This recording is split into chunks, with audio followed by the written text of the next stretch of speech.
the different ways that we can classify government.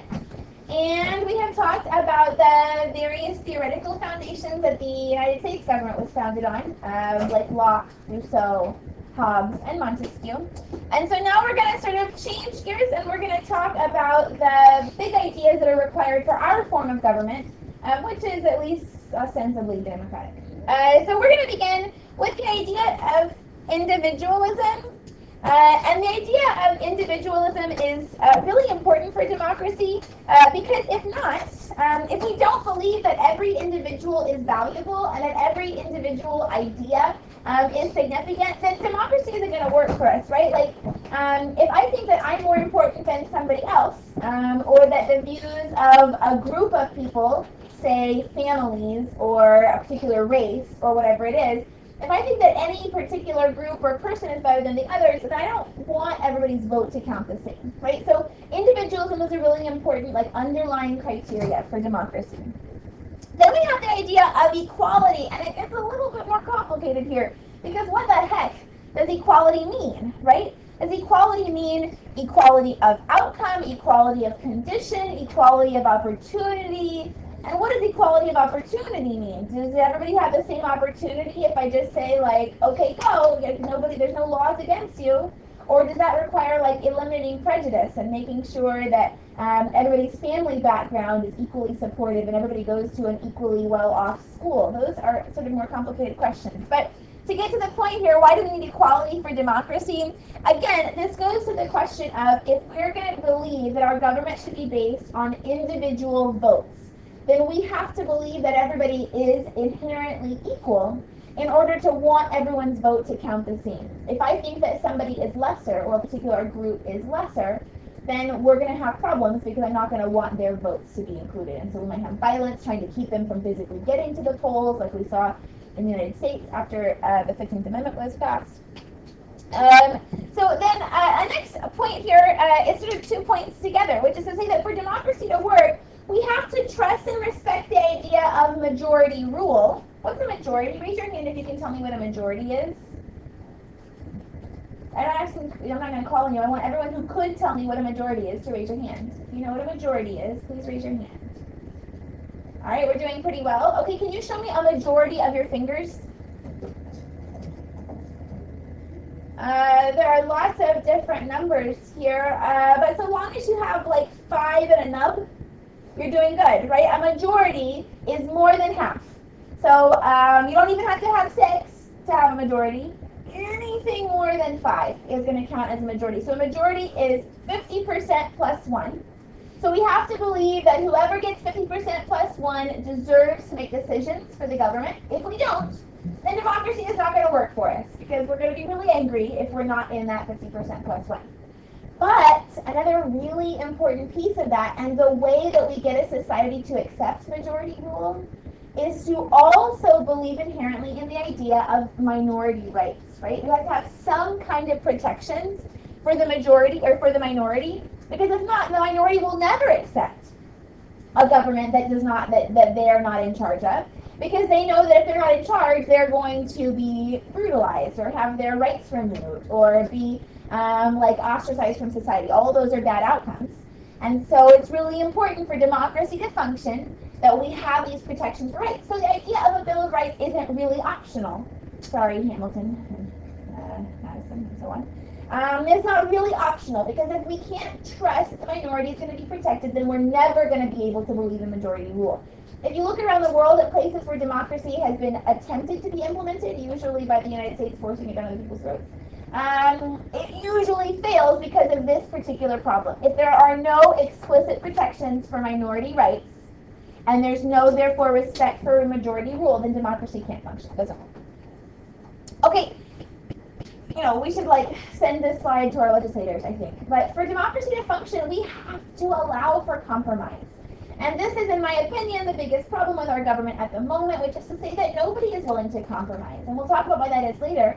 But if people aren't willing to say, well, this is what I really believe in, but you know what, I'll take 70% of that if I can get it actually done, as opposed to me saying I believe in it and never getting any of it done, then the democracy will cease to function, because democracy requires people who have different viewpoints to in some way reach some sort of conclusion.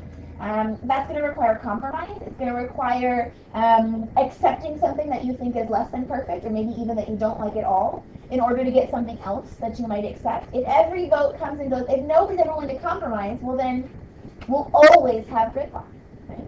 But if the people in the minority are willing to vote for this thing, so long as they'll get a little bit in return, then that's when democracy can be functional.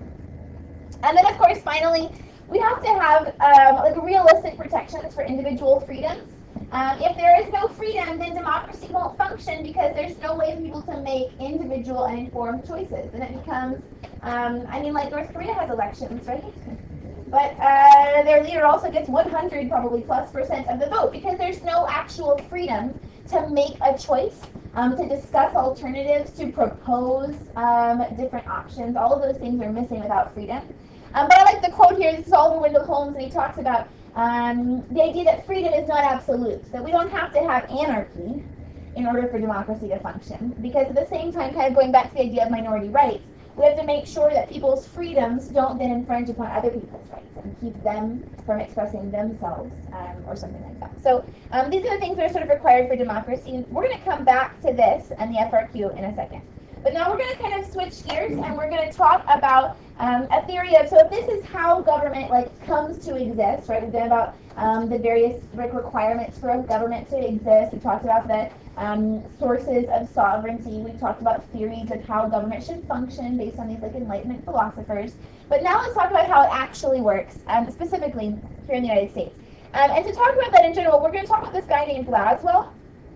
I thought I had his name. There he goes. And so Laswell is this political scientist. Maybe why did I talk? He's still alive today or not? That's too bad. Anyway, he's a political scientist, and he has proposed this really simplistic, but I think pretty awesome, definition of what is politics, meaning what is the process of how we get government stuff done, how we get political stuff done. And his definition is right there on the board. Who gets what, when, and how? Who gets what, when, and how? Who gets what, when, and how? And if I were you, you could write this definition across the top of your paper, who gets what, when, and how, because we'll talk about examples of all the different kinds of those pieces that we can talk about. For the meantime, I want to really emphasize to you some of these different pieces. So the first piece, of course, is going to be who. And who can mean a lot of things. Who can be individual voters.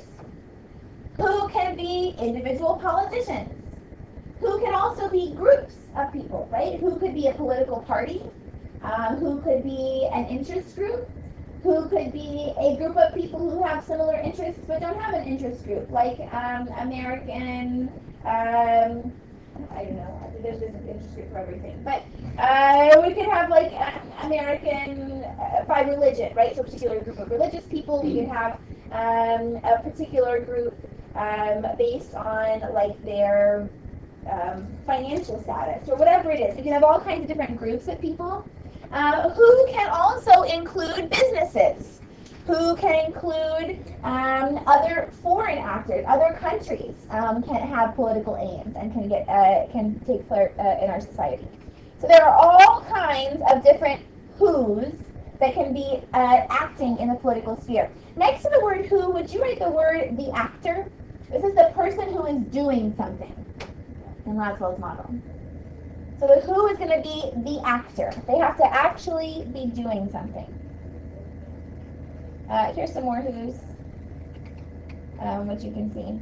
While we're here, let's talk about some of these acronyms, because in government we need to have this sort of political literacy to know what we're talking about when we see these kind of common groups. So the AARP, what does that stand for?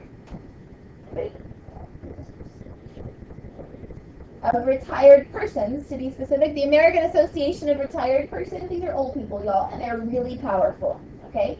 The AARP is by a number of accounts either the most or the second most influential interest group in the United States.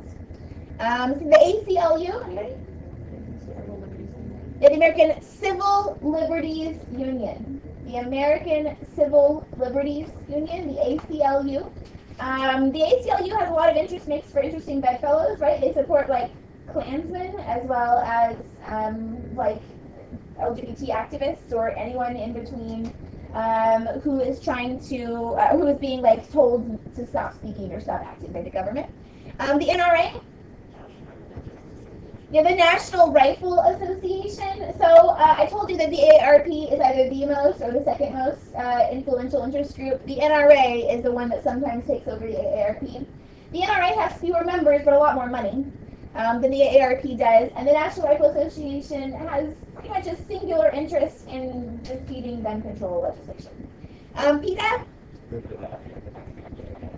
Yeah, my next door neighbor has a bumper sticker that says people eating tasty animals. That's actually incorrect. So this is people for the ethical treatment of animals. So they're going to be in favor of like more animal cruelty laws, like that is laws that prevent animal cruelty, or any animal testing, or working against various commercial interests.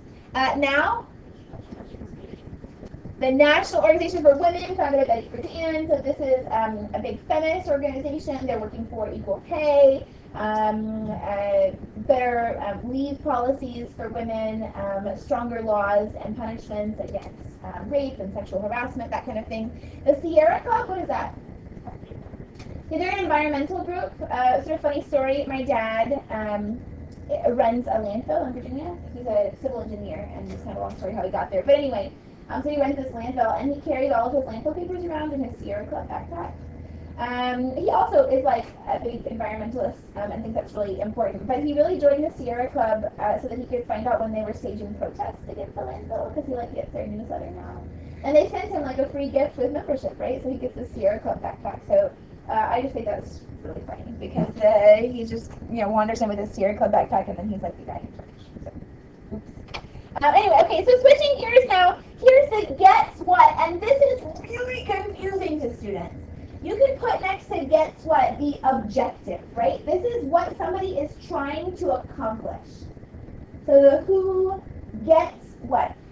I think that the most important thing for you to remember here is that those two words go together. Don't remember it as who, what, and how. Remember it as who gets what and how, because you'll see when we get to the how part, students very often get confused between the gets what and the how. So this is the objective. What is it that the actor, whoever they are trying to accomplish? And there are lots of different things we could be trying to accomplish.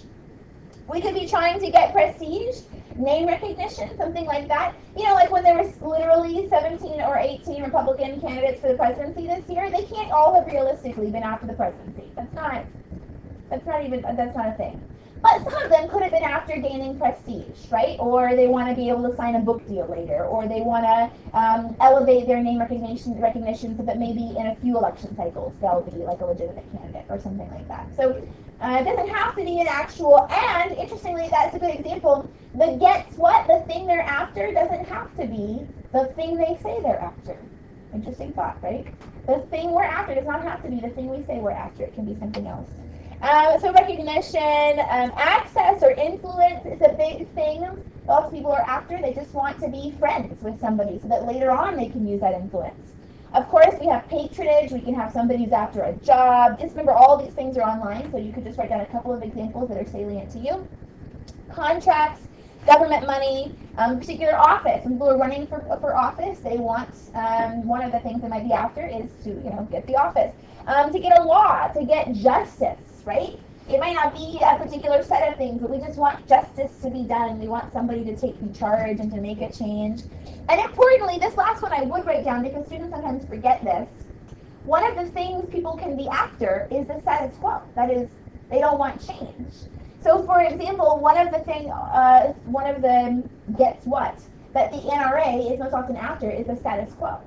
The NRA is often, they're not advocating for a policy. They're trying to prevent any new policies from occurring. That's just one example of many, but oftentimes political action can be taken to simply stop change instead of to create change. Okay, and finally there's the how. You're going to notice we're going to leave out that when. It's less important. Basically the question for when is either now or later. And so again, you can see in some of these examples, the when might be, oh, I want this right now, or it might be, ooh, I'm trying to take this action to get some influence so that maybe later I can get a different, I can get my ultimate political goal, whatever that is. So we kind of leave the when out because it's fairly simplistic and it's not nearly as important. But then the last part is the how, and next to the word how, I want you to write the word methods. Okay? So this is the one people often get confused with the gets what part. So the how is the methods.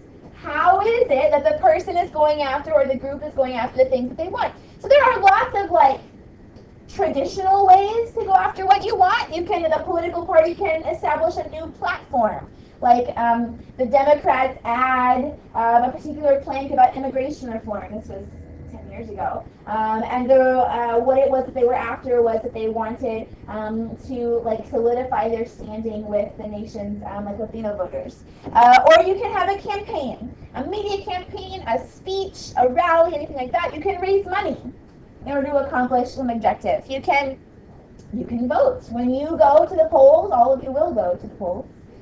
In November, when you go to the polls in November, your objective can be one of any number of things, but the method you're using is to cast your vote, to go and stand in line. Of course, there's grassroots politics, but let's not forget, here's some more, deal-making, lobbying, making compromises, giving rewards. Anyway, you have all of those down at home.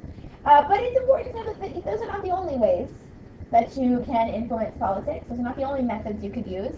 Because, of course, we've also got intimidation, bribery, sanctions, violence. There are all kinds of very negative ways, but nevertheless that do fairly strongly influence the political process. So what we're going to do right now is we're going to pause and we're going to talk through some examples.